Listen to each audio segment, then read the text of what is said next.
Video का जो विषय है वो है सहरिया जनजाति। अभी तक हम आदिवासी समाज के विभिन्न स्वरूपों का और विभिन्न भिन्न समाजों का हमने अभी तक अध्ययन किया है, जिसमें भील समाज, मीणा समाज, रासिया समाज, आज सहरिया समाज के बारे में हम अध्ययन करेंगे।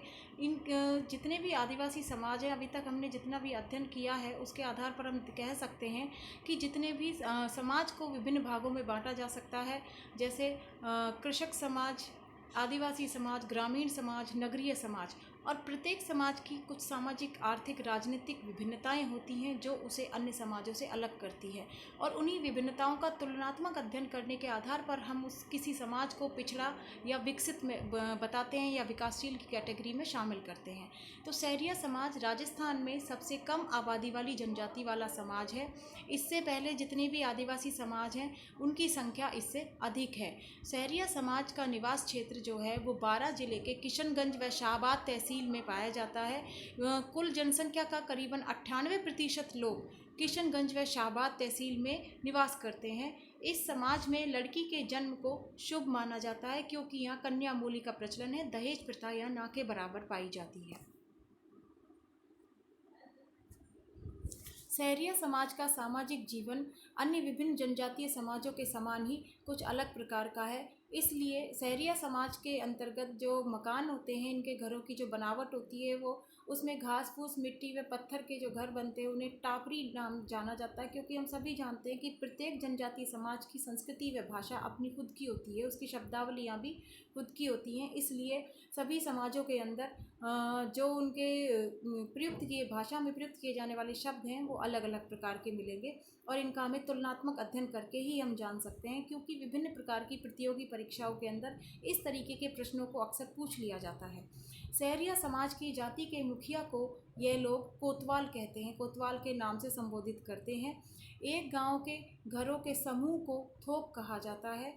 घने जंगलों पर यह समाज के लोग अपने खेती बाड़ी या फिर शिकार के दौरान घने जंगलों पर पेड़ों पर झोपड़ियाँ या मचान टाइप का बना के रखते हैं, जो बांस की बल्लियों से, पत्तों से निर्मित होकर बनता है। उसे ये लोग गोपना या कोरुआ के नाम से संबोधित करते हैं। उसे कहीं कहीं टोपा भी कहा जाता है। किन्हीं किन्हीं किताबों के अंदर इस तरीके की शब्दावलियाँ भी हैं। इस समाज में केवल कुछ अच्छाइयों के साथ साथ इस समाज के लोगों का स्वास्थ्य स्तर जो है वो अत्यंत निम्न है, महिला और पुरुष दोनों का ही, क्योंकि समाज में कुपोषण एवं टीबी की बीमारी से पीड़ित लोग बहुत ही पाए जाते हैं। सहरिया जनजाति के कुंभ है सीताबाड़ी का मेला, जो कि 12 जिले के अंदर ही लगता है। यानी सीताबाड़ी यहाँ के आदिवासियों के या सहरिया समाज का कुंभ के रूप में प्रसिद्ध है। सीताबाड़ी के अंदर ही ये वाल्मीकि का मंदिर बना हुआ है, और वाल्मीकि को ये अपने आदि गुरु के नाम से पूजते हैं। इनकी कुल देवी कौड़िया देवी हैं, लोकप्रिय देवता तेजा जी हैं, और लोक देवता भैरव हैं। इस समाज के अंदर एक विभिन्न संस्कारों के अंदर एक प्रसिद्ध संस्कार है जो अन्य समाजों में नहीं होता है। यानी कुछ अन्य हिंदू समाज के अंदर भी कहीं कहीं यह संस्कार पाया जाता है, जिसे सहरिया समाज के लोग धारी संस्कार के रूप में जानते हैं। धारी संस्कार के अंदर किसी मृतक की, इस समाज के किसी मृतक की मृत्यु होने के तीसरे दिन उसकी राख को ढककर अगले दिन उस पर बनी आकृति को देखकर उसके अगले जन्म के अनुमान लगाया जाता है। उसकी राख पर जो भी आकृति बनती है उसके आधार पर ये जाना जाता है कि वो अगले जन्म उसे किस रूप में मिला है। तो ये इसे धारी संस्कार के नाम से जानते हैं। सहरिया समाज का आर्थिक जीवन जो है वो इनके भौगोलिक परिस्थितियों का विशेष प्रभाव पड़ता है उस पर, क्योंकि सहरिया समाज के लोग भी घने जंगल और दुर्गम क्षेत्रों में निवास करते हैं। इसलिए जंगल ही इनकी आजीविका का मुख्य साधन थे। जंगल की लकड़ी लाना, कत्था, तेंदुपत्ता, गोंद, औषधि इकट्ठी करना, महुआ का संग्रह करना और इसे बेचना से ही इनकी आजीविका या फिर ये धन कमाते हैं और उसी से अपना जीवन यापन करते हैं। इस दौरान ये कई बिचौलियों के संपर्क में भी आ जाते हैं और वो इनका शोषण भी करते हैं, जो कि इनकी जो उपज होती है या इनके जो उत्पाद होते हैं उनका उचित मूल्य नहीं दे पाते हैं। इससे इनका शोषण भी होता है। कहीं कहीं परंपरागत इनका कार्य जो है वो आर्थिक कार्य, वो शिकार करना व मछली पकड़ना होता है।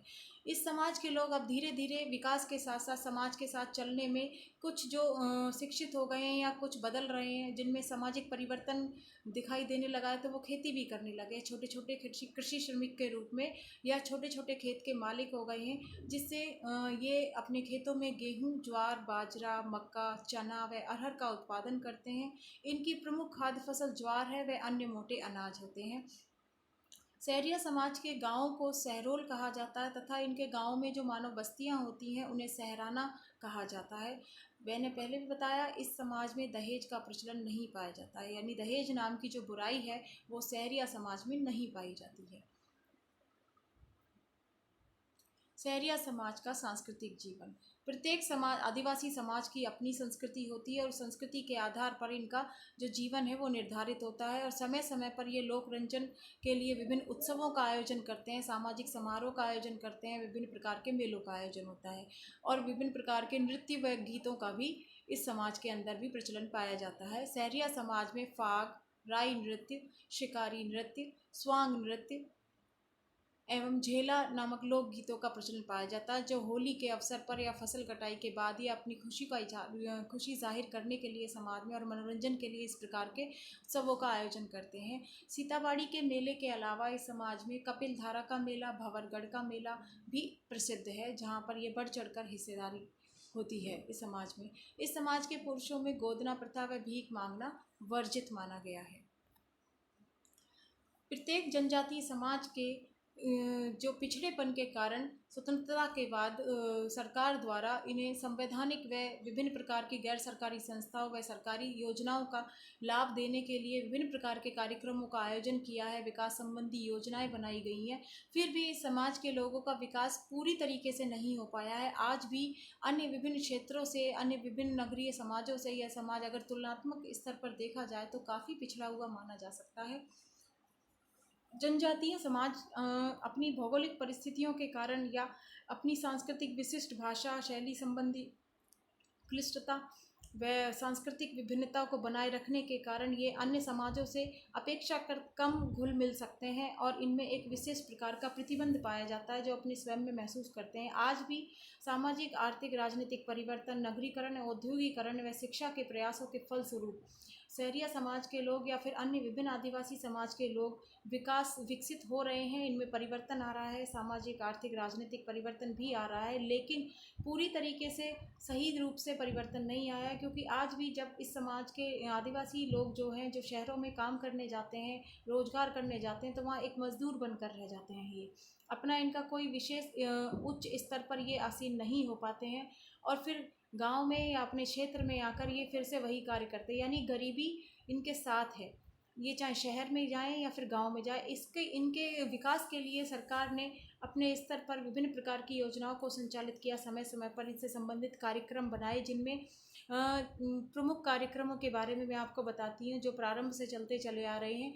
जनजातीय क्षेत्रीय विकास विभाग, इनके लिए जनजातीय क्षेत्रों के पूरी तरीके से विकास करने के लिए सबसे पहले समाज कल्याण विभाग को इनके विकास संबंधी कार्यों के देखभाल का इसे जिम्मेदारी दी गई थी, लेकिन फिर 1974-75 में सरकार द्वारा इसके संबंध में पृथक से विभाग की स्थापना की गई, जिसे जनजातीय क्षेत्रीय विकास विभाग के नाम से जाना जाता है।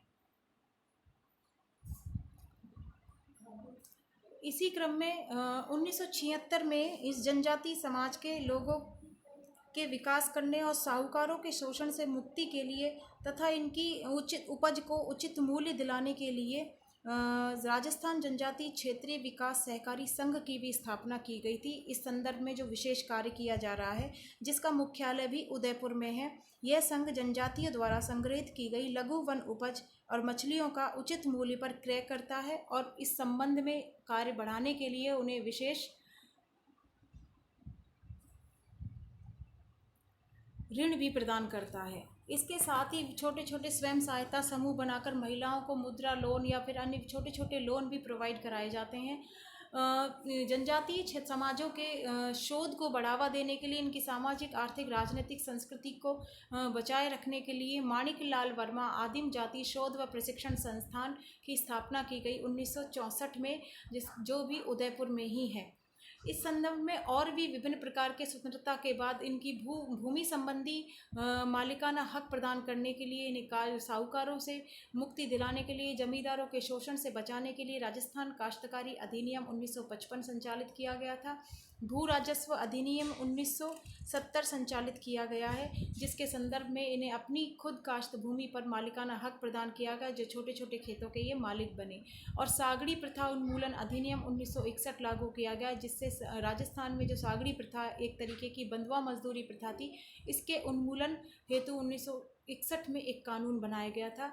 और ये सब जनजातियों के सामाजिक, आर्थिक, राजनीतिक विकास व उन्नयन को ध्यान में रखते हुए इन कार्यक्रमों को संचालित किया जा रहा है। प्रतिवर्ष सरकार द्वारा बजट भाषण के अंदर विशेष वित्त की स्थापना भी की जाती है जनजातीय क्षेत्रों के विकास के लिए।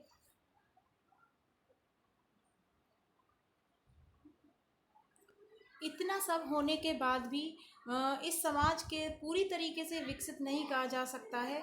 जनजातियों का कल्याण उतना नहीं हो पाया जितना एक टारगेट बना के रखा गया था। इससे संबंधित विकास संबंधी कार्यक्रम आज आज़ादी के 75 साल बाद भी जनजातीय क्षेत्रों में आज हम जाकर देखते हैं तो परिवहन संबंधी परेशानियां, टूटी फूटी सड़कें, ऊंचे नीचे स्थान देखे जा सकते हैं, जिसके कारण इन्हें आने जाने में या शहर से जो इनकी कनेक्टिविटी है वो प्रॉपर तरीके से नहीं है। शिक्षा संबंधी शिक्षण संस्थाएं जो हैं वो इस क्षेत्र में खुल जरूर गई हैं, लेकिन पूरी तरीके से शिक्षक की उपलब्धता इस क्षेत्र में नहीं हो पाती है। तो कुछ ऐसी परेशानियां होती हैं, या फिर इन क्षेत्र के लोगों को जो सामाजिक, आर्थिक, राजनीतिक जो परिस्थितियां हैं उसका भी विशेष प्रभाव पड़ता है।